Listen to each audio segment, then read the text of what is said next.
အားလုံးပဲမြင်လာပါ natural handmade soap မြန်မာ page ကနေပြီးတော့ကြိုဆိုလိုက်ပါတယ်အခုဗီဒီယိုမှာတော့လေကျမတို့ဒီအရွက်တွေ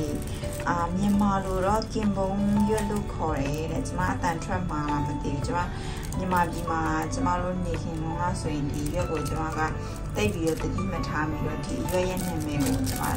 အတိအကျမသိဘူးပေါ့နော်ခုတနေ့တော့ငါမှာ Facebook page ထဲမှာကျမတင်ပြီးတော့မှမေးကြည့်လိုက်တော့ကျမကိုကင်ဘုံဒီရွက်လို့ပြောပါတယ်ကင်ဘုံရွက်ပေါ့နော်ဆိုတော့ဒီဟာကိုထိုင်းလိုဘိုက်တမ်လင်းလို့ခေါ်တယ်ပြီးတော့ဒီဟာကိုထိုင်းမှာတော်တော်များများကြတော့ဆက်ပြာပြီးပြန်လုပ်လို့ရှိတယ်နာမည်ရင်းကြီးရပေါ့နော်ဒီရွက်နဲ့လုပ်တဲ့ဆက်ပြာက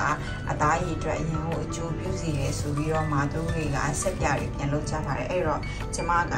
ဒီဗီဒီယိုမှာဒီအရွက်ကိုသုံးပြီးတော့မှဆက်ပြာပြုလုပ်နေကိုပြုလုပ်ပြသပေးသွားပါမယ်အခုကတော့ကျမတို့ဒီမလာတဲ့အရွက်တွေလည်းရှိတယ်ပေါ့နော်လာတာလေးတွေကိုရွေးပြီးတော့မှအရွက်ကိုခြိလိုက်ပါမယ်ဒီလိုပုံစံလေးရလာတယ်ပြီးတော့ရင်ကျမတို့ကရေတန့်အနည်းငယ်နဲ့ရောမယ်DI water သုံးနိုင်ရင်ပိုကောင်းပါတယ် DI water နဲ့ရောပြီးတော့မှအရည်ကျိတ်မယ်ရလာတဲ့အရည်ကိုကျမတို့ကfreezer ထဲမှာပေါ့နော်ရေခဲတက်တာအရည်ခန်းထဲမှာကျမတို့အခဲသွားခံမှာဖြစ်ပါတယ်အခဲပြီးတော့မှရလာတဲ့အရည်ကိုကျမတို့ဆက်ပြလုပ်ပါမယ်ကဲဒါဆိုရင်ကျမဒါကိုပြီးအောင်လုပ်လိုက်အောင်မယ်ပြီးတော့ကျမရေကိုတေချာဆိုတာတန့်ရှင်းအောင်စီးလိုက်မယ်ပြီးတော့တဲ့ခါကျရင်ကျမတို့ဆက်ပြလုပ်ပါမယ်ရှင်ရေဆေးပြီးတော့မှတန့်စင်ပြီးသွားတဲ့ကင်ဘုံရွက်တွေကိုကျမတို့ကဘရန်ဒါနဲ့ညက်သွားတဲ့အထိကြိတ်ရမှာဖြစ်ပါတယ်သူ့ကိုကြိတ်တဲ့အခါမှာလည်းကျမတို့ပေါင်းခံရေခေါ် DI water နဲ့ရောပြီးတော့ကြိတ်ပါတယ်ပြီးသွားတဲ့အခါမှာကျမတို့ကသူ့ကိုစကားလေးနဲ့စစ်လိုက်မယ်ပေါ့နော်အဖက်တွေမပအောင်ပေါ့ကျမအရည်တစ်မျိုးပဲယူပါမယ်အဖက်လုံးဝထည့်မသုံးပါဘူးဒီကရလာတဲ့အရည်ကိုလည်းကျမတို့အခဲခံရပါမယ်ရေခဲတက်တာရဲ့အခဲခံထဲမှာကျမတို့ဒီအရည်ကိုအစင်ပြေရာဒီဆီလီကွန်ခွက်တစ်ခုထဲကိုထည့်ပြီးတော့မှအခဲခံလိုက်ပါမယ်ဒီကင်မုံရွက်ရဲ့အကျိုးကျေးဇူးတွေကိုပြောရမယ်ဆိုလို့ရှိရင်ထိုင်းမှာဆိုလို့ရှိရင်တော့အရန်ကိုနာမည်ကြီးတဲ့အရွက်တစ်ခုဖြစ်ပါတယ်ထိုင်းမှာတော့ဆက်ပြားတွေအတွက်ပြန်ပြီးတော့မှအသုံးပြုလို့ရှိတယ်အသားရည်အတွက်အကျိုးပြုစေတဲ့အတွက်ကြောင့်မလို့မျက်နှာပေါင်းတင်တာတွေလည်းလုပ်လို့ရှိပါတယ်ပြီးတော့ရင်ကျမအခုအခဲခံလိုက်တဲ့ကင်မုံရွက်တွေကိုခွက်ထဲကိုထည့်လိုက်ပါမယ်ဖြော်မဲခွက်ထဲကိုပါကင်မုံရွက်အကြောင်းကိုကျမနောက်ပြီးတော့မှပြန်ပြီးတော့ရှင်းပြပေးပါမယ်အခုကျမတို့ခုနကအခဲခံထားတဲ့ကင်မုံရွက်တွေကိုကျမတို့ဖြော်မဲခွက်တွေကိုထည့်ပါမယ်ပြီးသွားရင်တော့ sodium hydroxide လို့ခေါ်တဲ့ caustic soda ကိုကျမတို့ဒီထဲကိုနည်းနည်းချင်းစီပဲထည့်ပါမယ်တခါတည်းအကုန်လုံးမထည့်ပါဘူးနည်းနည်းချင်းစီထည့်ပြီးတော့မှဖြည်းဖြည်းချင်းမွေပါမယ် sodium hydroxide caustic soda ကထိုင်းလို soda file လို့ခေါ်ပါတယ်သူကအန်ဒီရဲ့ရှိတဲ့ပစ္စည်းဖြစ်တဲ့အတွက်ကြောင့်မလို့ဖြော်တဲ့အခါမှာကျမတို့တတိထားပြီးတော့ဖြော်ဖို့လိုပါတယ်မျက်လုံးတွေခန္ဓာကိုယ်တွေကိုမစင်ထိအောင်လို့ကျမတို့ကလက်အိတ်ကိုထူထူလေးဝတ်ဖို့လိုပြီးတော့မှမျက်မှန်တက်ထားဖို့လိုပါတယ်ပြီးတော့ဆက်ပြပြုလုပ်နေချိန်မှာလိုင်းဝါးပြောနေတဲ့အချိန်မှာလည်းကျမတို့ခလေးတွေကိုဘေးနားကိုမလာဖို့တတိပြုထားဖို့လိုပါတယ်ဒါကိုကျမတို့တေချာစွာအားလုံးပျော်သွားတဲ့အထိဖြည်းဖြည်းချင်းပဲဖြော်ပါမယ်ဆိုဒီယမ်ဟိုက်ဒရိုက်ဆိုက်ကိုလည်းနည်းနည်းချင်းစီထည့်ပြီးတော့ဖြော်ပါမယ်ပြီးသွားရင်ပါဝင်ပစ္စည်းတွေဖြစ်တဲ့စီတွေကိုကျမတို့ချိန်ပါမယ်အချိုးကိုတော့ဗီဒီယိုရဲ့ပထမပိုင်းမှာပြထားတာဖြစ်လို့အဲ့ဒီမှာသွားပြီးတော့မှကြည့်ရှုနိုင်ပါတယ်ရှင်ကျမကင်မုံရွက်အကြောင်းကိုရှင်းပြပါမယ်သူ့မှာကဗီတာမ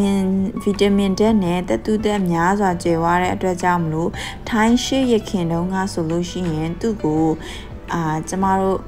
မျက်နှာပေါင်းတင်ဖို့အတွက်သူတို့တွေကအသုံးပြုလို့ရှိပါတယ်အခုနောက်ပိုင်းမှာဆိုရင်တော့ဆက်ပြတွေ skin care တွေမှာပြန်သုံးလို့ရှိကြတယ်ပေါ့နော်ထိုင်းမှာဆိုရင်တော့ဗိုက်တမ်လင်းလို့ခေါ်တယ်မြန်မာလိုကင်မုံရွက်လို့ခေါ်တာဖြစ်ပါတယ်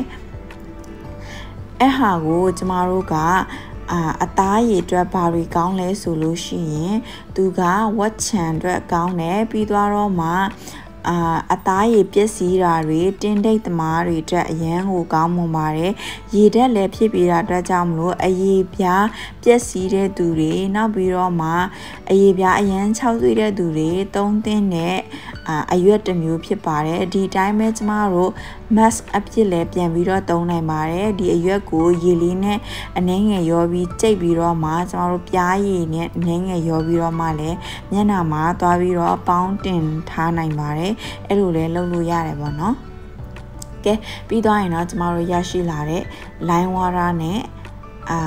ခုနကတော့ငါချိန်ထားတဲ့စီကိုရောပါမယ်။ line water ကိုလောင်းထည့်တဲ့အခါမှာကျမတို့ကစကားလေးခံဖို့လိုပါတယ်။ sodium hydroxide အဖက်တွေကမပျော်တာတွေရှိတဲ့အတွက်ကြောင့်မလို့ကျမတို့စကားလေးခံပြီးထည့်ဖို့လိုပါတယ်။မဟုတ်ရင်စက်ပြသားကမညံ့မှာဆိုတဲ့အတွက်ကြောင့်ပါ line water ဆိုတာကခုနကတော့ငါအခဲခံထားတဲ့ကင်မုံရွက်အရည်နဲ့ဆိုဒီယမ်ဟိုက်ဒရိုဆိုက်နဲ့ဖြော်တဲ့အရည်ကိုဆိုလိုတာဖြစ်ပါတယ်အဟာကိုကျမတို့ line water လို့ခေါ်တာပါပြီးသွားရင်တော့ကျမတို့သူ့ကိုဘရန်ဒါနဲ့တသားလေးကြအောင်မွေလိုက်ပါမယ်သူတို့နှမျိုးပေါ့နော်အကယ်၍ကို့မှာဘရန်ဒါမရှိဘူးဆိုရင်ဇွန်းနဲ့မွေနိုင်တယ်နောက်တစ်ခုကကျဥခောက်တဲ့အတန်နဲ့ပေါ့နော်အဲ့လိုဟာတွေနဲ့မွေမယ်ဆိုလို့ရှိရင်တော့မွေတဲ့ကြာချိန်က10မိနစ်ကနေ15မိနစ်ခန့်ထိရှိနိုင်ပါတယ်ဒါကကိုသုံးတဲ့စီပေါ်မှာမူတည်နိုင်ပါတယ်ဘရန်ဒါနဲ့ဆိုရင်တော့ကျွန်မပုံမှန်ဆိုရင်3မိနစ်ကနေပြီးတော့5မိနစ်ထိမကြိုဘူးပေါ့နော်အဲ့လောက်ထိပဲမွေပါတယ်ဆက်ပြသားကအရန်ပြစ်စရာမလိုပါဘူးအရန်ပြစ်သွားရင်ဆက်ပြသားကမိုးရဲကိုလောင်းထည့်ပြီးတော့မှခဲသွားတဲ့အခါတွေမှာမလှပါဘူးဒီလိုအနေထားဆိုလို့ရှိရင်အဆင်ပြေပါပြီ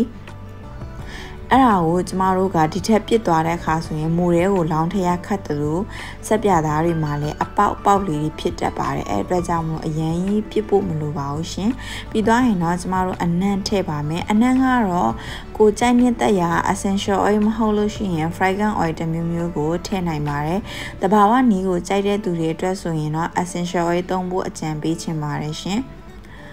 အနံ့ကကိုယ်တိုင်သုံးဖို့အတွက်ပဲဆိုရင်မထည့်လည်းကိစ္စမရှိပါဘူးဒီတိုင်းပဲရိုးတဘာဝအယောင်နဲ့တဘာဝဆက်ပြဒီအတိုင်းကိုပဲအသုံးပြုလို့ရပါတယ်ပြီးသွားရင်တော့ကျမတို့ခွက်ကလေးထဲကိုလောင်းထည့်ပြီးတော့မှမူတွေထဲကိုကျမတို့အခဲခံပါမယ်မူတွေကိုလောင်းထည့်ပြီးတော့အခဲခံပါမယ်သူ့ကိုအခဲခံတဲ့အခါမှာကျမတို့က24နိုင်ရနေပြီးတော့36နိုင်ရင်ထိစောက်ရမှာဖြစ်ပါတယ်။စက်ပြသားအရန်ပြောတဲ့အခါတွေမှာဆိုရင်တော့ကျမတို့2ရက်ကနေပြီး3ရက်ခန့်အထိကြာနိုင်ပါတယ်။သူကောင်းကောင်းခဲဖို့အတွက်ဆိုလို့ရှိရင်ပေါ့နော်။ဒါတွေအားလုံးခဲသွားပြီဆိုရင်တော့ကျမတို့တန်းသုံးလို့မရသေးပါဘူး။ခိုပိုစစ်နီးဖြစ်တဲ့အတွက်ကြောင့်မလို့ကျမတို့ကသူ့ကို4ဘက်ကနေပြီးတော့6ဘက်ခန့်အထိလေကောင်းလေတန့်ရှိတဲ့နေရာမှာထားပြီးတော့မှပဲခန္ဓာကိုယ်နဲ့မျက်နှာအတွက်ကိုပြန်ပြီးတော့အသုံးပြုနိုင်မှာဖြစ်ပါတယ်။မျက်နှာအတွက်သုံးမယ်ဆိုရင်တော့ကျမပုံမှန်ဆိုရင်အနည်းဆုံး6ဘက်ခန့်ထိထားပြီးမှသုံးဖို့အကြံပေးချင်ပါတယ်။ခန္ဓာကိုယ်အတွက်က4ဘက်ထိလည်းရပါတယ်ရှင်။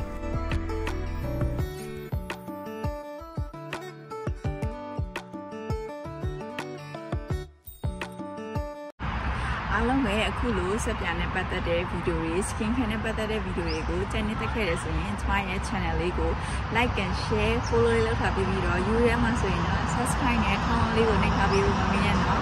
အဲ့လိုလေးလုပ်ထားပြီးသားပြီးကျွန်မဗီဒီယိုတစ်တင်တဲ့ခါတိုင်းမှာတကယ်ချင်းတို့ကရှာဖွေနေမှာဖြစ်ပါလေရှင်အဲ့ဒီတော့ပြီလားနှိပ်လိုက်ပါအောင်ဒီနားလေးမှာ subscribe နဲ့ follow လေးလုပ်ထားပြီးပါ please thank you bye bye